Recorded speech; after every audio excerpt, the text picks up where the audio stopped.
Богу, после таких песен поклонения и после такого Божьего прикосновения даже шевелиться не хочется. И не хочется, чтобы это вот такое чувство, оно покидало, правда? Слава Богу за дары, таланты, которые Он дает своему народу, своей церкви. Хочется еще раз благословить каждого, чтобы все, что в вас сокрыто, в каждом из нас, чтобы оно не было потеряно, не было закопано, не было уничтожено, но приумножилось, чтобы все приумножилось для славы Божьей.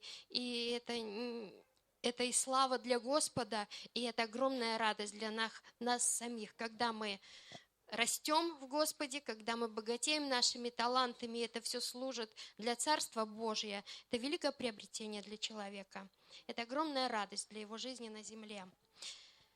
И давайте склоним наши головы и помолимся, обращаясь к Богу. Дорогой наш Отец, во имя Иисуса, Сына Твоего драгоценного, Боже, благослови нас. Господи, благослови, чтобы то слово, которое будет звучать, оно было не по плоти человеческой.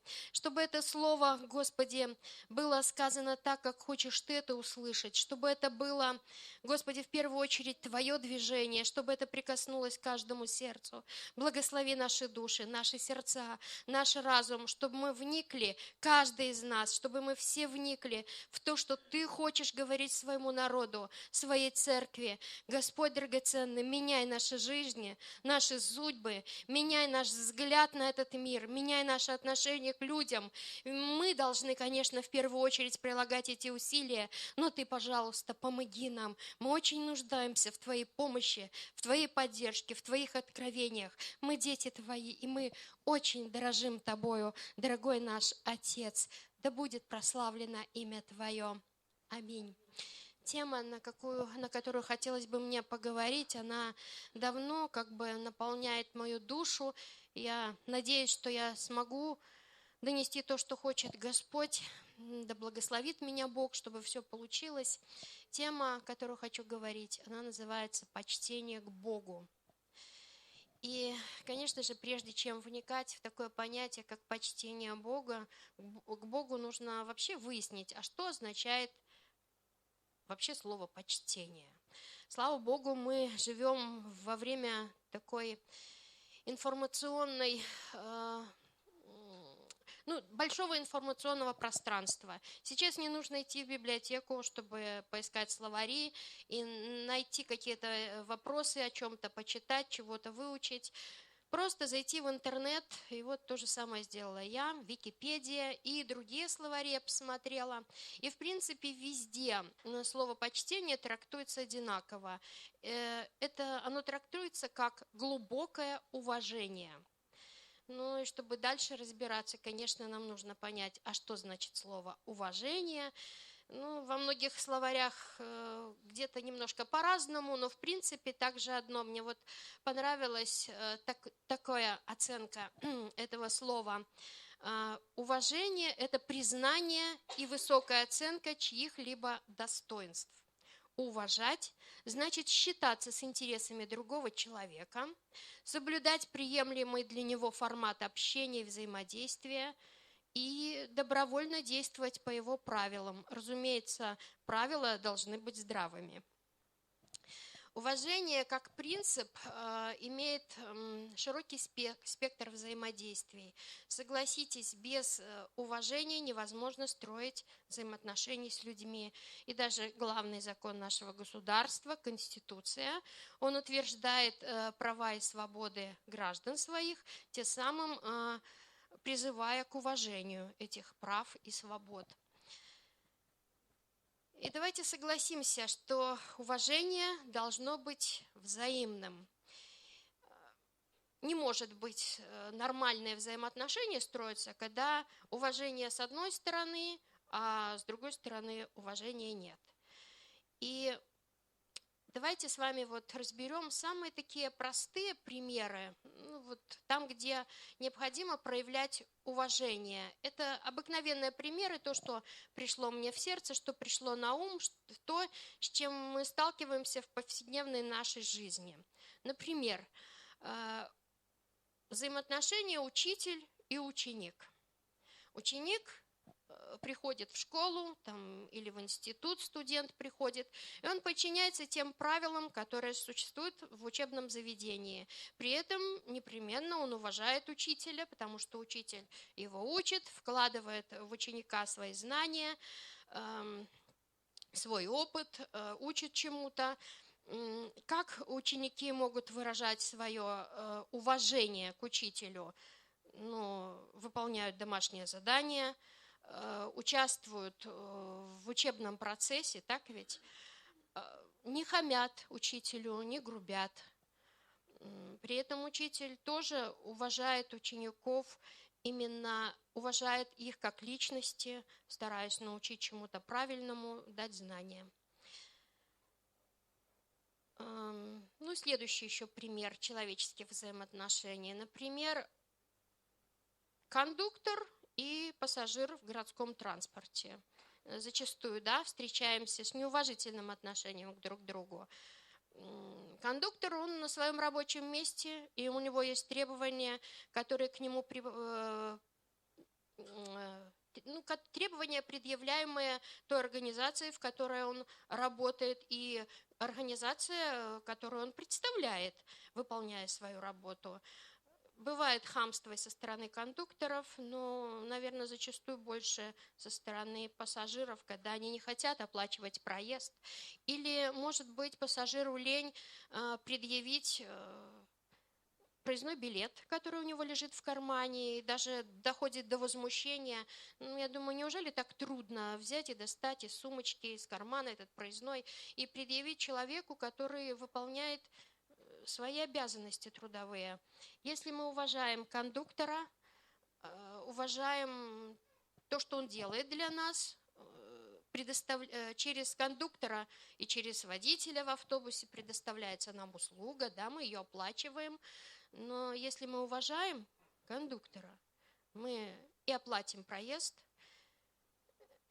и, конечно же, даже, может быть, не просто вот мы зашли в автобус и достаем из сумочки кошелек, там лезем в карман, начинаем копаться, тратить время, а в это время у кондуктора может быть несколько таких пассажиров, которых надо билетить. Может быть, если мы уважаем человека, мы приготовим эти копейки, эту мелочь заранее, будем держать так, чтобы не тратить время.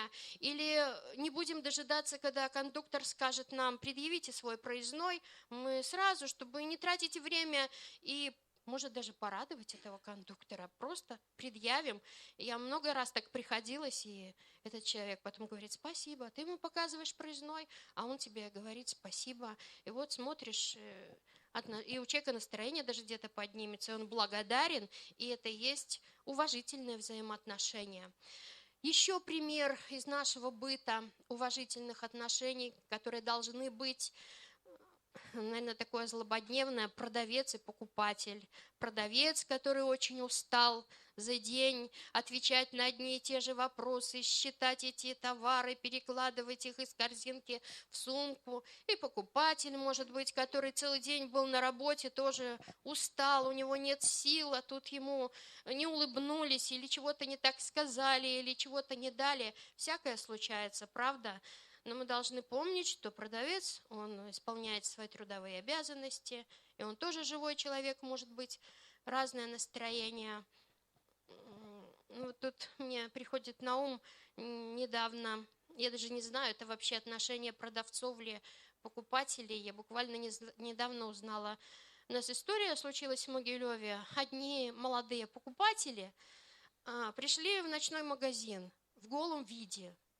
И ну, мало того, что это вообще нонсенс, кто там один или все из них, это молодые парни в алкогольном подпитии уселись за кресло кассира и устроили фотосессию. Ну, естественно, их потом забрали куда следует.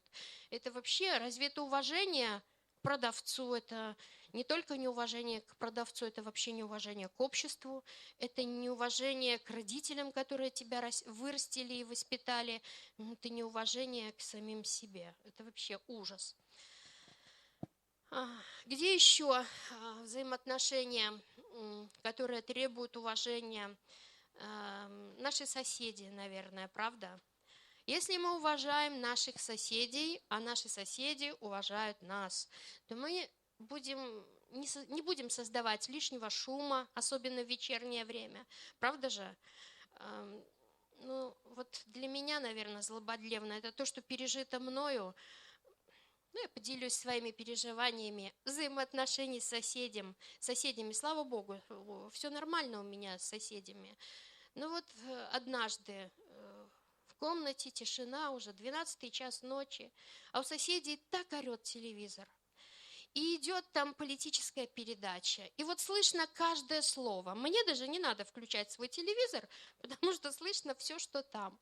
Я и туда, и сюда, я из комнаты в комнату. Я уже и Аню свою тревожила. Аня, говорю, не могу выдержать. Она меня пыталась и успокоить, а я даже разнервничалась. Думаю, что делать? И не пойму откуда. Я ей в общий коридор к соседней двери, вроде не там. Я уже и по стояку по подъезду прошла, тоже не вычислила. В итоге я была вынуждена выйти на улицу и из окна смотреть, где там, откуда звучит. Я вычислила. Это даже не наш стояк, и даже не этаж рядом, и не ниже, и не выше, а, ну, в общем, еще больше. Но когда я увидела, из какой квартиры это доносится, у меня пришло смирение, потому что там пожилые люди, и видно, им интересно было передача эта, плохо было слышно, поэтому телевизор на всю громкость. Мне, конечно, было некомфортно, но я сказала: Господи, Ты прости меня и их, мне дискомфортно, но как-то помоги мне это, чтобы это на меня так не раздражало, меня и не действовало. Просто те люди, я их очень уважаю. Уважаю их возраст и вообще уважаю как соседей. Ну, вот такая у них причина. Опять-таки, благодаря тому, что у меня уважительное отношение к ним, да, я поняла, почему они так себя ведут. Ну, сейчас меня это уже так не раздражает, хотя порой слышится, ну, хожу какие-то другие методы, чтобы ликвидировать. Ну, музыку можно включить, христианскую песню, или тихонечко проповедь, и даже под это заснуть. Слава Богу. Я тут хочу призывать вас, дорогие, действительно надо быть внимательными к соседям и уважать их образ жизни, их быт, и помнить, что наши стены в наших квартирах, они такие звукопроницаемые, что слышно порой не только телевизор, а даже интимные разговоры, поэтому будьте осторожны и внимательны. И цените тех, кто живет рядом с нами, не доводя их до раздражения. Еще взаимоотношениями соседей, вот иногда мне доводится видеть, иду по улице, и какая-нибудь домохозяйка, хозяйка в доме, аккуратистка, наверное, она выходит на балкон и начинает вытрясывать половички, там, покрывальца, простыньки. Ну, конечно, хорошо убрать свою квартиру, но когда ты трясешь с балкона, ты задумываешься о том, что летит на этаж, который ниже тебя. Это касалось и меня, конечно. Однажды думаю, что за шум? Это уже было темновато, вечер, наверху вытрясают что-то. Я говорю: ты что делаешь? Там мальчишка, парень, ну, уже взрослый парень. А он это говорит: мешок с пылесоса. Ну, говорю, здорово. Он мешок у себя вычищает, ему-то не надо на улицу выходить. Ну, не важно, что летит на соседний этаж. Слава Богу за наших соседей. Я надеюсь, мы так не поступаем, правда? Мы ценим тех, кто живет рядом с нами. И как Слово Божье говорит, не делай другому того, чего не хочешь себе. Просто иногда такие моменты мы где-то привыкли, может быть, где-то наш образ жизни, наше прошлое и какие-то наши привычки мы можем даже не замечать, что кому-то мы делаем плохо. Например, курильщики. Курить ведь вообще-то на балконах, на остановках, там в подсобных помещениях запрещено. Ну, кто укажет хозяину своей квартиры? Не важно, что где-то маленькие дети в квартирах, не важно, что у кого-то есть заболевание органов дыхания. А ведь вентиляция в наших квартирах такая, что даже можно стоять возле подъезда, курить, а этот запах от курения поднимается вверх и проникает в квартиры. Однажды такая была, наблюдала картину, опять мое личное переживание, это было, наверное, осень, но было достаточно холодно. На остановке я стояла. ехала на работу. Людей не так было много, ну там пожилые люди были, ребенок. И подъехала машина. И водитель не стал заглушать мотор. И вот сколько эта машина стояла, она стояла довольно продолжительное время. Не 5 минут, а гораздо больше. Эта выхлопная труба, она дымила и дымила. И если я еще как-то чуть в стороне, то прямо на этих вот людей, которые там стояли, я уж вижу, что они там и так, и этак, но они никаких мер не предъявляли. Если мне было еще терпимо, я не знаю, как они выдерживали, они были просто окутаны этим дымом. В итоге я не выдержала, постучала водителю в окно и сказала: ну вы как-то или отъедьте, ну сколько можно тут стоять и пыхтеть своей машиной. Конечно, он очень был недоволен, но отъехал в результате. Через несколько там минут пришла барышня, и они уехали. Это к тому, что вот, пожалуйста, тебе хорошо, ты сидишь в машине, тебе тепло, уютно, и ты не думаешь о том, что через вот эти обстоятельства, которые у тебя, и тебе комфортно, как чувствуют себя другие люди, чем они дышат. Это неуважение к людям. Что еще может быть таким бытовым вопросом, где необходимо просто и очень важно соблюдать уважение друг к другу? Это правила личной гигиены, и я хочу тоже об этом сказать. Мы должны соблюдать эти правила и ради себя самих, уважая себя и уважая окружающих нас людей. Конечно, элементарные вещи: умыться утром, почистить зубы, принять душ желательно. Необходимо менять свою одежду и желательно ежедневно, по возможности, конечно, нижнее белье. Это касается и мужчин, и женщин. Если мы так поступаем, мы уважаем самих себя и уважаем тех, кто нас окружает. Отдельный вопрос — бомжи. Когда мы их встречаем, это отдельная категория людей. Понятно, что они просто, наверное, не в состоянии уважать людей, которые находятся вокруг них. Но мы должны со своей стороной не быть для них судьями. Конечно, неприятно. Ты идешь по улице чистой, аккуратной, а навстречу тебе бомж, от которого запах за несколько метров. Неприятно, правда? У меня было несколько встреч с бомжами, таких вот в быту. Один раз я просто увидела, как такой бомж сидит недалеко от остановки. Мне было его очень жалко, такой весь и голодный, наверное. Я что сделала? Я там ему сбегала и домой одежды принесла, и сходила в магазин, купила продуктов. Но реакция, ему мое уважение вот это вот и внимание было совсем безразлично. Это надо было видеть его такую ухмылку, и когда я поставила перед ним, впрочем, хорошие продукты. И была другая встреча, я однажды выносила мусор, и навстречу шла женщина бомжеватого, очень бомжеватого вида, но у меня внутри было огромное почему-то желание с ней поздороваться. Я это и сделала. Надо было видеть глаза этого человека. Они были настолько удивлены, восторжены, а моя душа после этого здорования просто пела и ликовала. Еще один пример приведу. В нашем городе есть красивые тротуары. Вот пешеходная улица, правда, красивая мостовая. Не то, что асфальт, который, как вспомните, как раньше было. Я помню, идешь с работы с площади Орджоникидзе, твои эти босоножки, каблуки застревают в каждой ямке на тротуаре. А сейчас идешь ровно, красиво, чисто, убрано. Но вот ты идешь и плевки. Чего плеваться вообще? Чего наш народ стоит и плюется? Потом эти плевки высыхают на асфальте. Ты идешь, тебе нужно наступать на это. Или еще такой прям приведу пример: сморкание. Чего сморкаться во всеуслышание? Кому-то неприятно, но это есть в нашем обществе. Я призываю к тому, если мы такие вещи делаем, чтобы мы просто это в себе ликвидировали. Для этого есть носовой платок, на худой конец салфетка.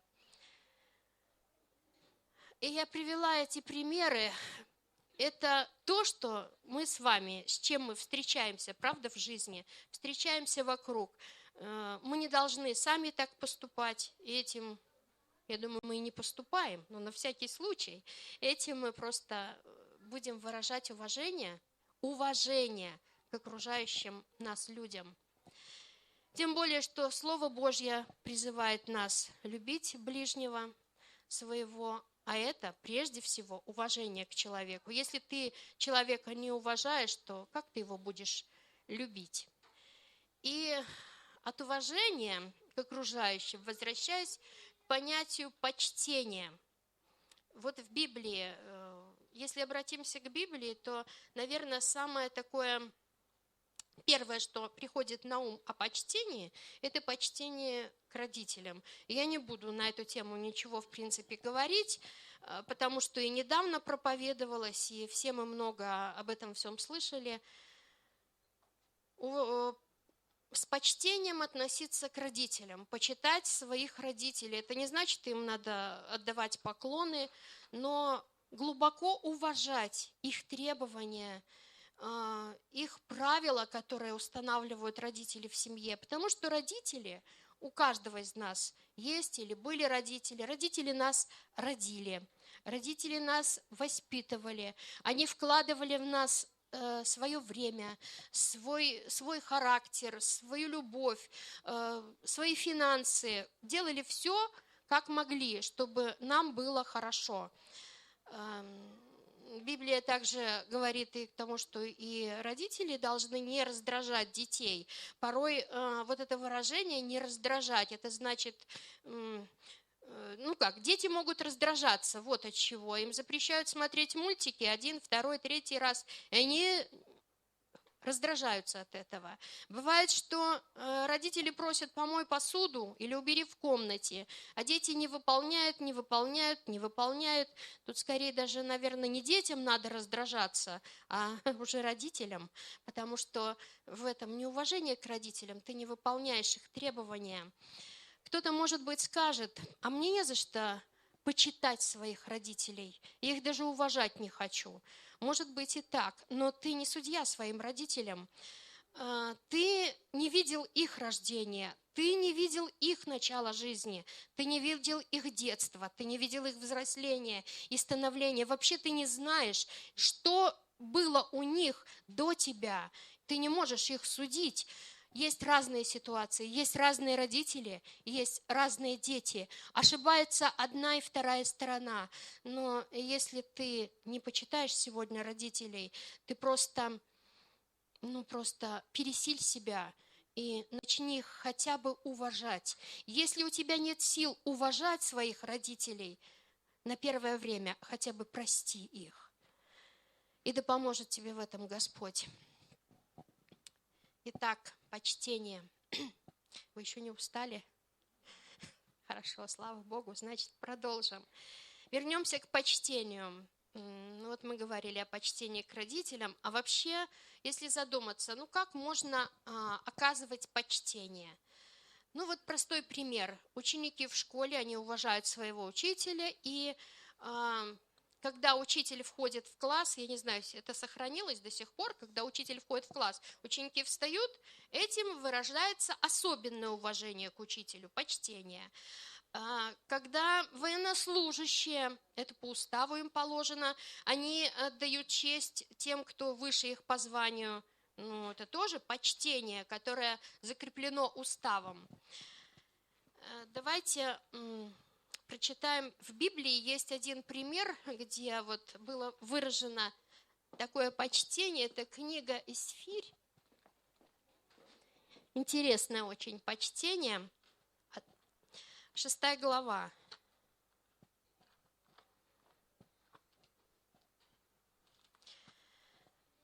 Был такой приближенный, очень приближенный первое лицо царя Артаксеркса Аман.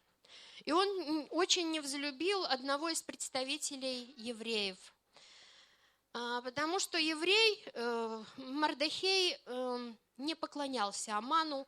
При виде его, как это делали другие, Мордехей не вставал.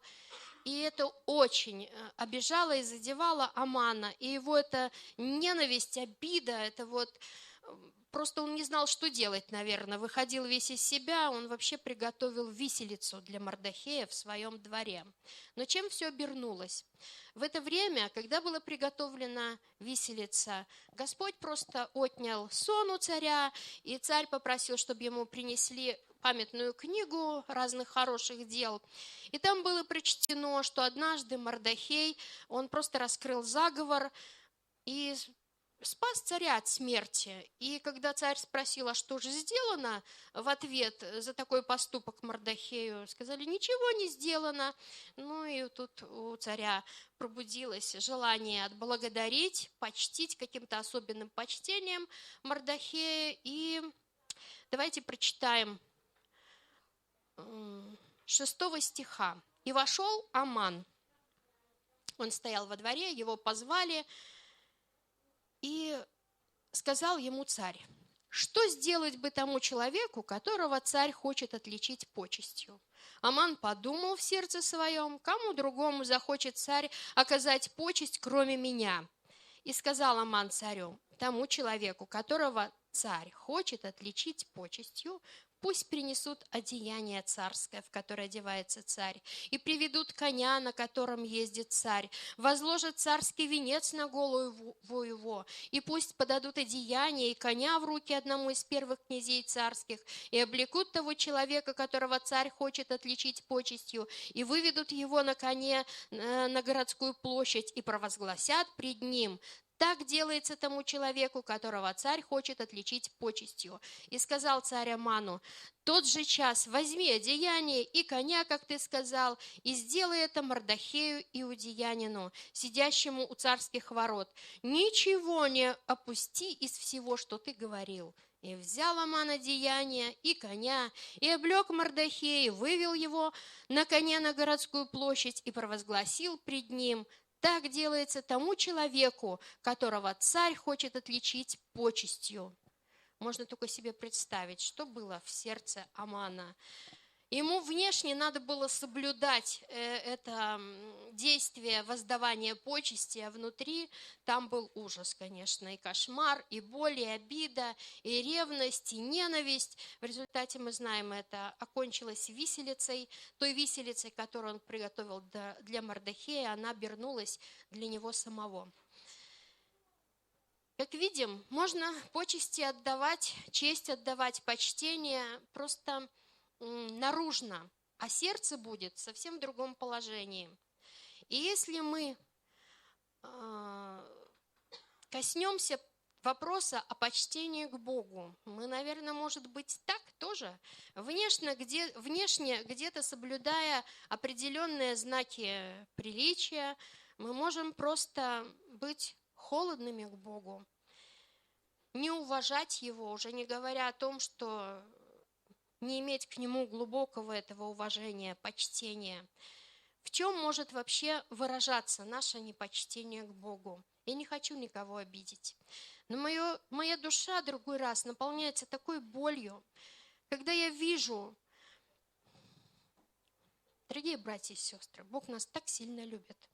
Он дорожит каждым из нас.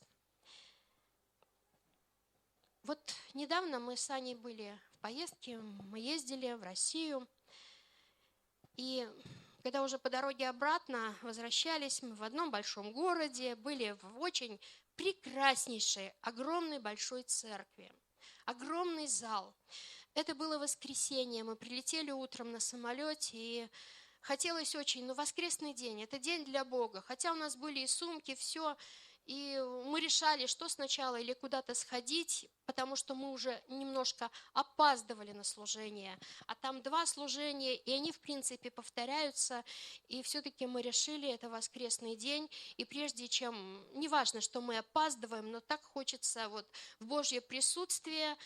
И получилось так, что мы с Аней побыли на обоих служениях, но получилось, что мы опоздали на первое, и мы попали только на проповедь, поэтому потом был перерыв, и мы остались на второе служение, а там мы побыли на прославлении. Немножко наоборот, но такая вот история у нас получилась. прекраснейшая церковь, прекраснейший народ. И даже где-то мне радостно от того, что мы с опозданием, но мы пришли на первое служение, потому что даже Бог тут усмотрел свою милость. Там, где нам сказали, куда пройти сесть, оказалось, что перед нами сидят наши могилевчане. Слава Богу, они сейчас живут в Москве, и там в церкви, но было радостно с ними встретиться и прямо оказаться вот за одну скамеечку после них. Прекрасная была проповедь, мы послушали проповедь, потом был отдых, а потом началось другое служение. Так хотелось душе вот просто, ты всегда в своей церкви, ездишь куда-то, небольшие церкви, а тут огромная церковь, красивая, люди хорошие.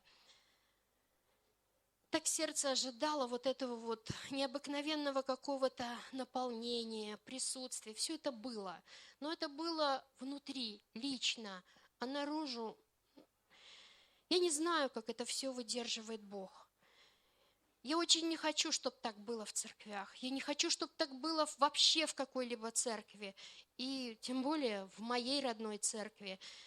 Знаете, покуда шло, мы когда, зашли, было где-то минут 5-7 до начала служения, зал был наполнен, я не знаю, как, чтобы не наврать, может, 1/4 или 1/3 часть. Мы знали, что уйдем пораньше, побудем только прославление, поэтому попросили человека, который стоял в дверях, группа порядка, чтобы как нам потом, где нам сесть, чтобы потом уйти, и никому не мешая. Поэтому на последнем ряду, с краешку, почти на последнем ряду. И вот было прославление, прекрасная группа, чудесные песни. Вообще,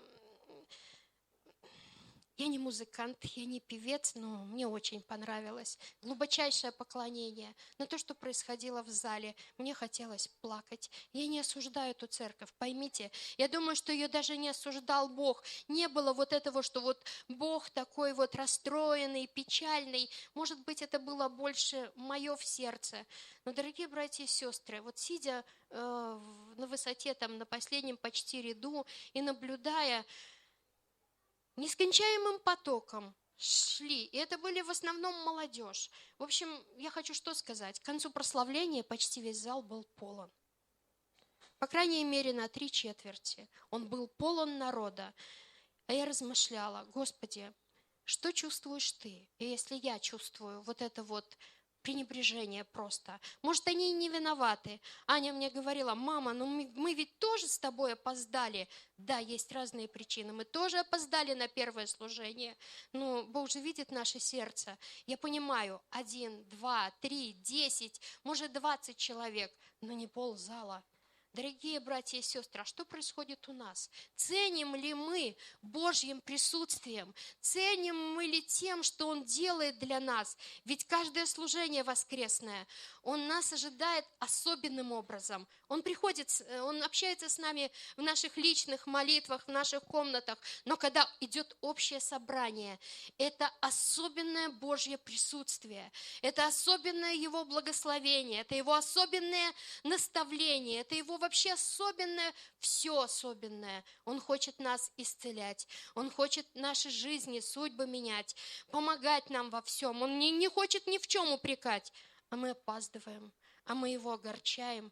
А во время прославления мы можем бегать туда-сюда даже порой без особой нужды. Мы можем стоять во время прославления там, в коридоре, и мирно беседовать.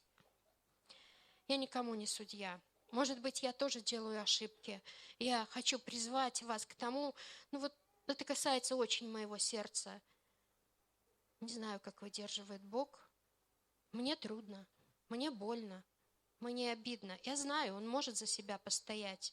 Но давайте не будем ожидать того момента, когда гнев Божий придет на наши головы. Давайте ценить и уважать то, что мы имеем сегодня. Вот это собрание. Дорожить каждым словом, которое Бог хочет говорить.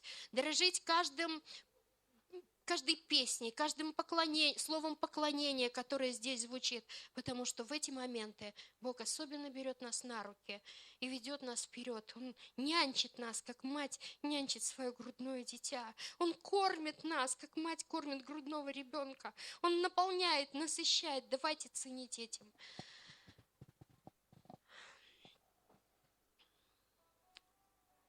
Если мы уважаем Господа, мы будем уважать здесь в собрании друг друга.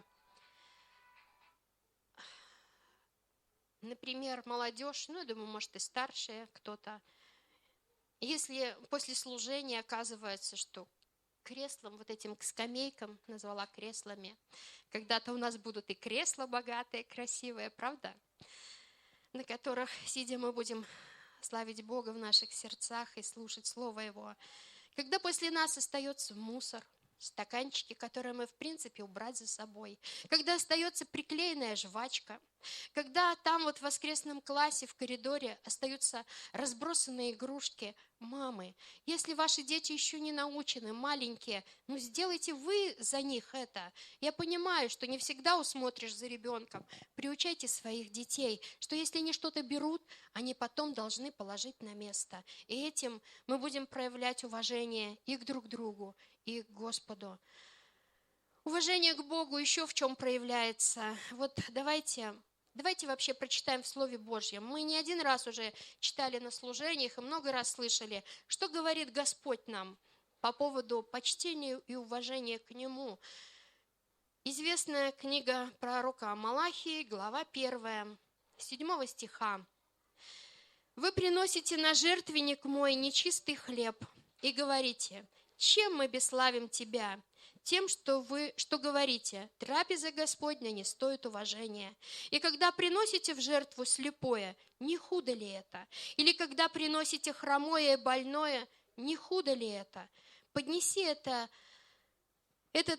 твоему князю, будет ли он доволен тобою? И благосклонно ли примет тебя, говорит Господь Саваоф». Итак, и дальше. Вы скажете, мы сейчас, что мы приносим? Слепое, худое. Да, мы сейчас не приносим на жертвенник животных, не приносим такие жертвы. Конечно же, это где-то больше касается, может быть, десятины, но и не только. Вот эта вот жертва Богу, это все наши взаимоотношения, это и уважение, и почтение к Нему, в первую очередь, то, о чем мы говорили выше. Ну и десятина тоже, это и уважение, и почтение к Богу. Что значит слепое, и худое, и ущербное в настоящее время? Весь твой доход. Не тогда, когда из твоей зарплаты уже вычтены все налоги. Вычтен подоходный налог, профсоюз, страховой налог, много чего. Посмотри свой расчетный листок. Все, что тебе начислено, из чего еще ничего не ущерблено, отдай из этого десятину.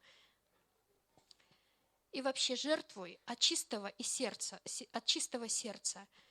Оглянись, вот в церкви есть те, которые по-настоящему верны в этом.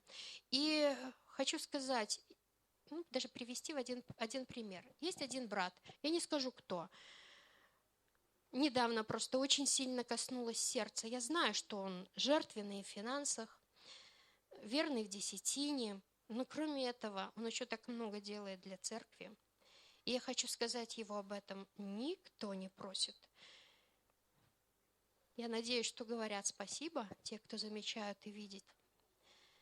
Его никто не просил работать несколько дней в церкви. Но он это делал. Знаете, почему делал? Потому что он послушен Богу. Я думаю, что Господь проговорил к его совести, к его сердцу. И, брат, делай это для людей, делай это для нашего здания. Он делал это для Господа. И я знаю, что есть другие братья и сестры, которые верны. И если Бог тебе говорит что-то сделать, вообще-то кто-то может сказать, да, ему Бог сказал, или ей Бог сказал, а мне Бог ничего не говорил. Да, мы можем стать и глухими, и слепыми. и просто проигнорировать. Найти 1000 причин. Сегодня Бог проговорит тихонечко, так нежно. Мы найдем кучу отговорок и просто не выполним то, чего Он от нас так ожидает, ненавязчиво ожидает. Это произойдет в следующий раз и еще раз. Ну да, потом Бог и не будет говорить. Но что будет с нашей жизнью?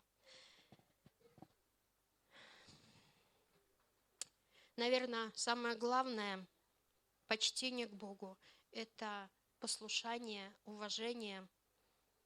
Вообще-то можно много-много чего говорить. Я не хочу никого судить, я не хочу сказать, что я герой. Возможно, и я допускаю ошибки.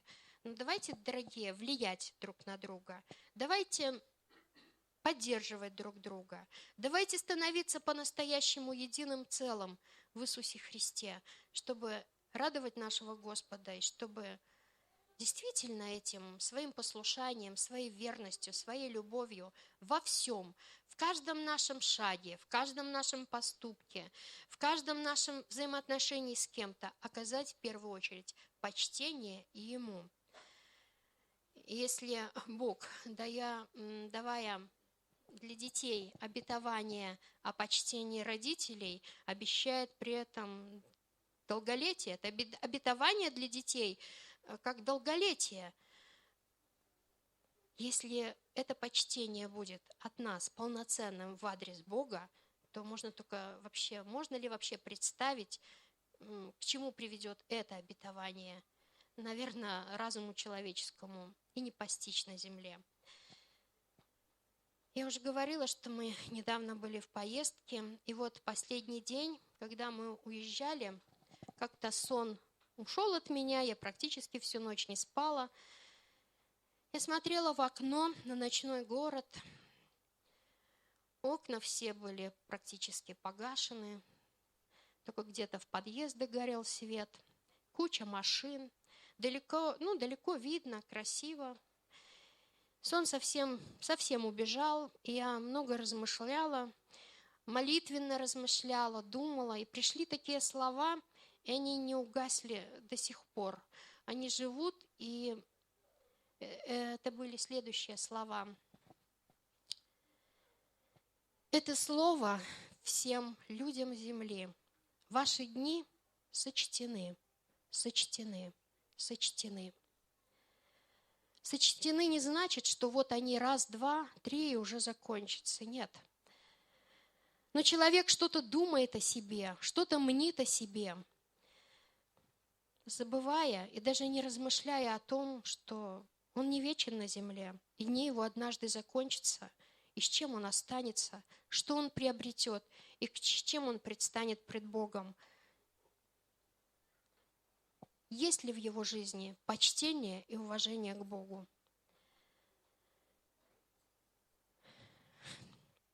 Никого не сужу. Хочу, наоборот, вдохновить. Если мы виновны в чем-то, давайте покаемся. Если мы были непослушны, давайте исправим наши пути. Давайте будем идти вперед, радоваться жизни и за все благодарить нашего Отца Небесного. Аминь.